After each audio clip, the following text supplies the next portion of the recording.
Muhammad Ali laughed in 14-year-old Michael Jackson's face and said the words that would echo in Michael's mind for the next 3 years. "You're a tiger on stage, kid, but a mouse in real life." Wait, because what Michael started that night when he went home would make him face the world's most famous boxer 3 years later, in a way that left Ali speechless and changed how Michael Jackson moved for the rest of his life. It was July 1972. The Jackson 5 had just finished their concert at Madison Square Garden. Michael was 14, commanding 18,000 people with nothing but his voice and movement. Backstage was chaos. Then Muhammad Ali walked in. He didn't knock. He just appeared, filling the doorway with his impossible charisma. Ali was 30, fighting his way back after being stripped of his title for refusing the Vietnam draft. "Jackson 5, Ali announced. Michael's brothers rushed forward, starstruck. Michael hung back, quiet and reserved. Ali noticed. "What about you, little man? You too cool to say hello." Michael walked forward. "Hello, Mr. Ali, it's an honor." Ali studied him. "You move real pretty on stage. But tell me something. Can you fight?" The question hung in the air. "I'm not a fighter," Michael said. "I'm a performer. But when you're famous, sometimes you got to protect yourself. Pretty moves aren't enough." Ali threw a slow-motion punch near Michael's face. Michael flinched. "See that?" Ali said, playing to the crowd. "Tiger on stage, mouse in real life." Everyone laughed. Just Ali being Ali. But Michael felt it like a real punch. "You keep singing pretty," Ali continued. "Let the real fighters handle the tough stuff. Some people are made for the stage, some for the ring." More laughter. Ali moved on, the moment forgotten by everyone except Michael. That night, Michael couldn't sleep. He kept replaying it. Ali's laugh, the flinching, tiger on stage, mouse in real life. Around 3 in the morning, Michael made a decision. He didn't tell anyone. He just decided he was going to prove Muhammad Ali wrong. Michael started asking quiet questions about boxing gyms, about getting stronger. 3 weeks later in Los Angeles, Michael found Manny's boxing club in a rough part of town. He walked in at 6 in the morning wearing a hoodie and sunglasses. An older man approached. "We don't give autographs here, kid." "I don't want autographs," Michael said. "I want to learn to box. You're that Jackson kid." "Why?" "I want to not flinch." The man paused. "My name's Manny. No special treatment, no publicity. That's what I want." "Why the secrecy?"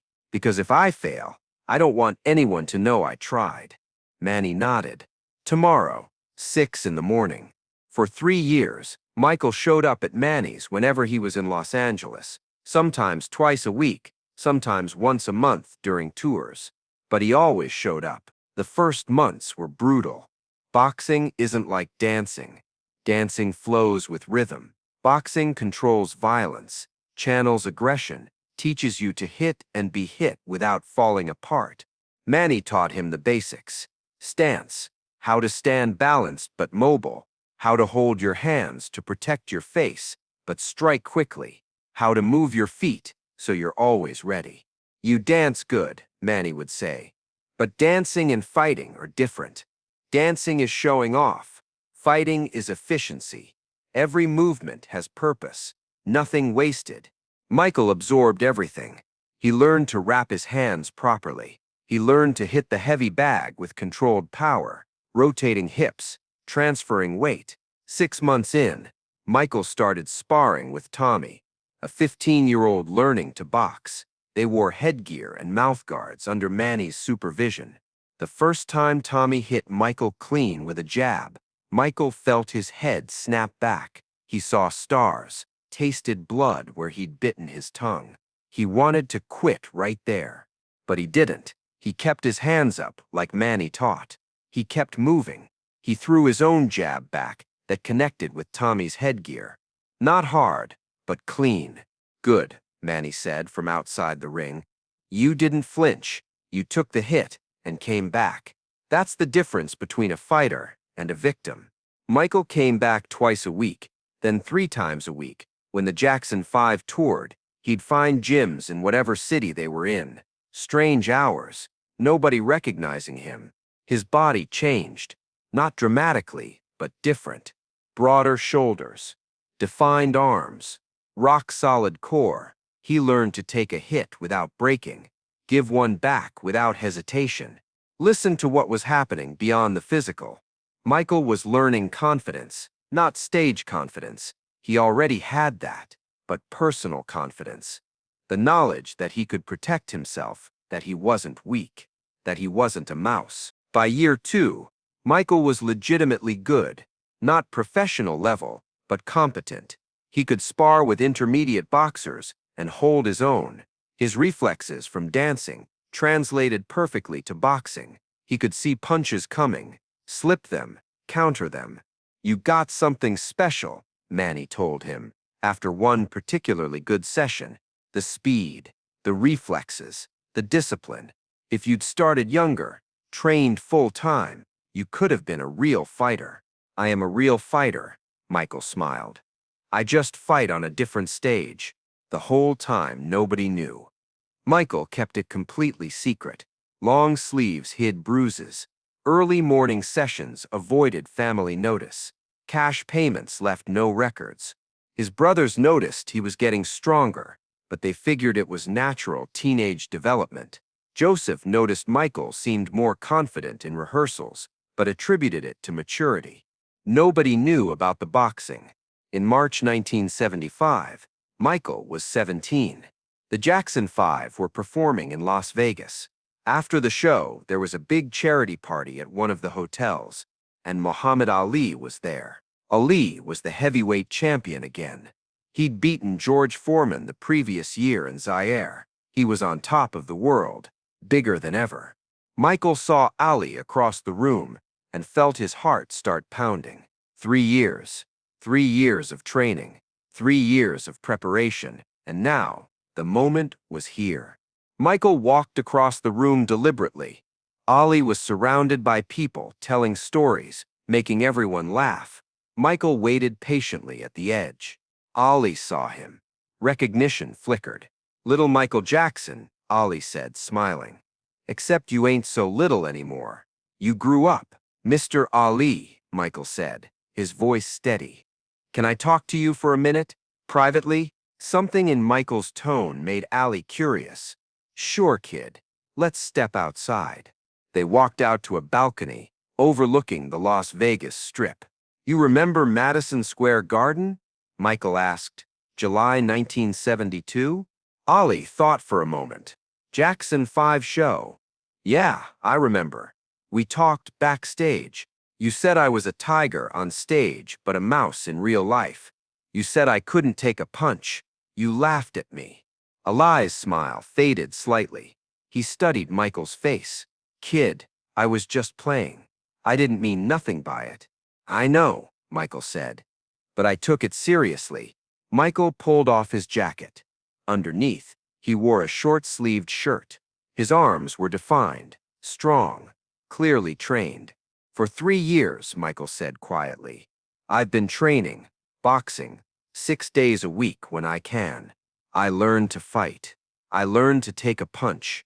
I learned that strength isn't about how big you talk. It's about what you do when nobody's watching." Ali was listening now, really listening, the joking demeanor gone.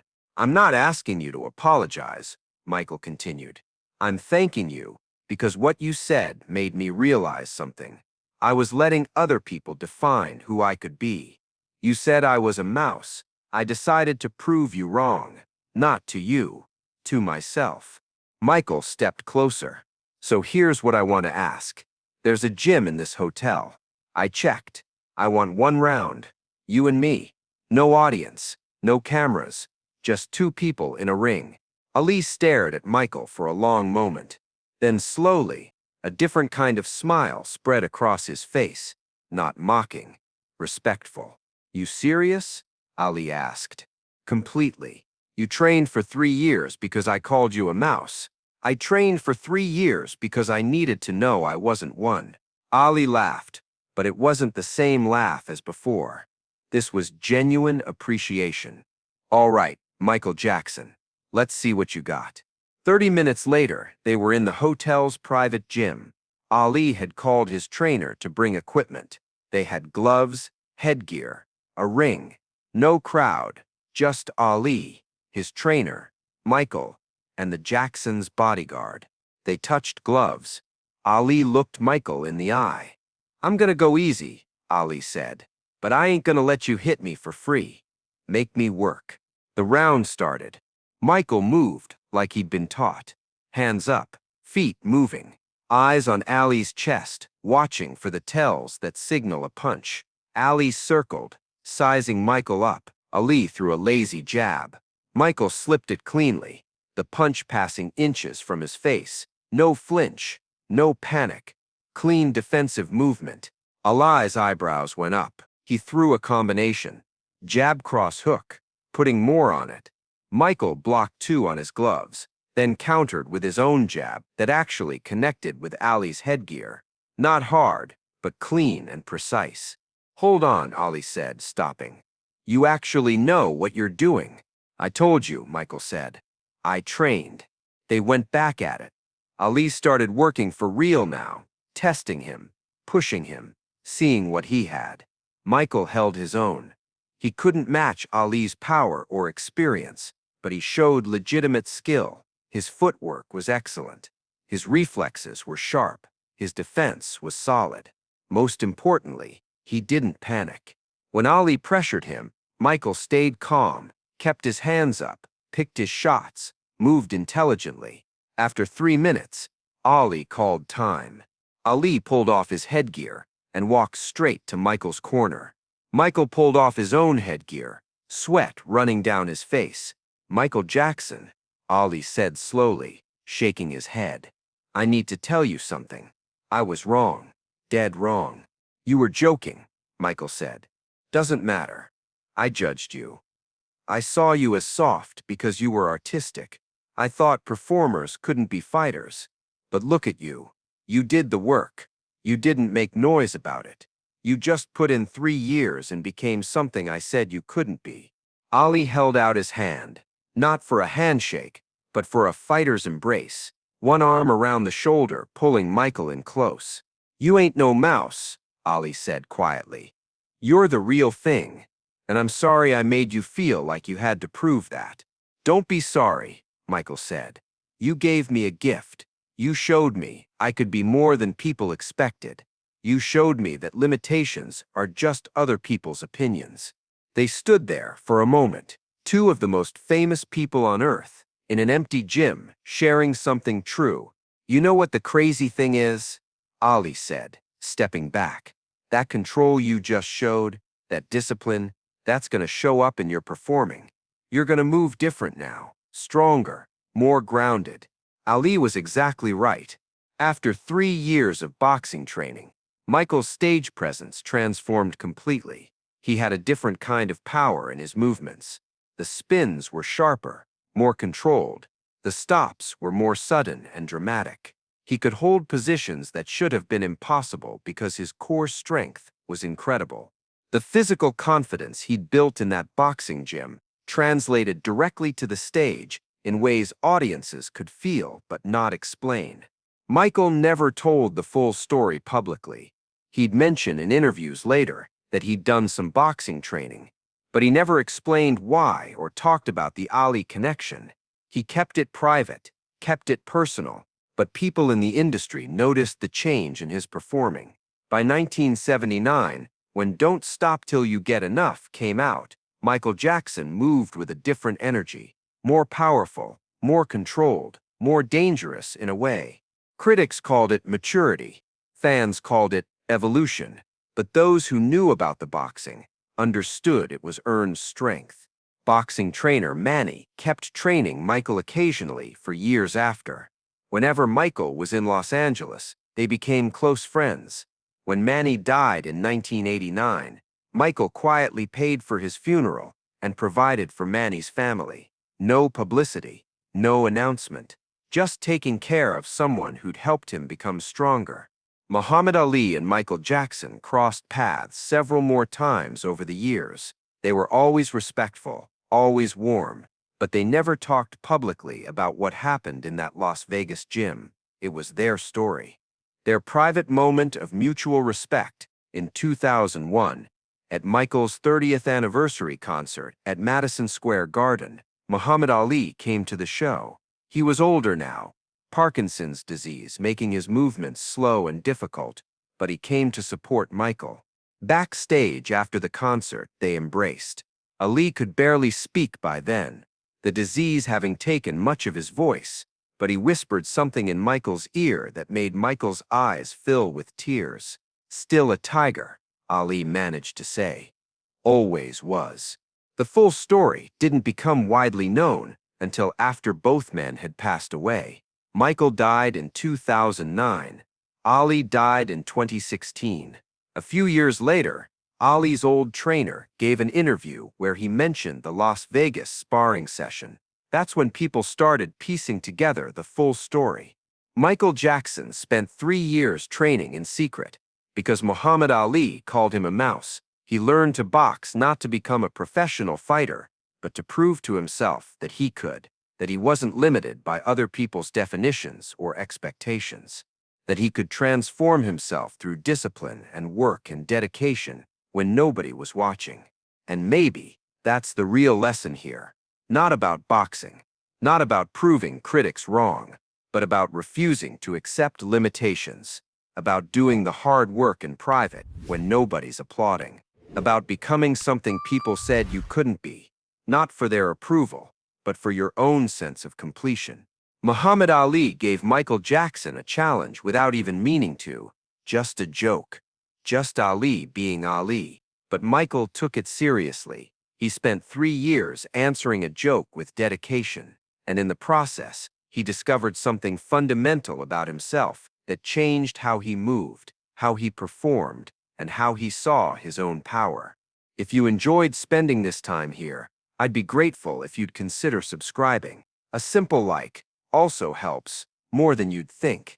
And if you want to know what else Michael Jackson did in secret that nobody discovered until years later, tell me in the comments. Tiger on stage, tiger in real life. Michael Jackson proved that both could be true.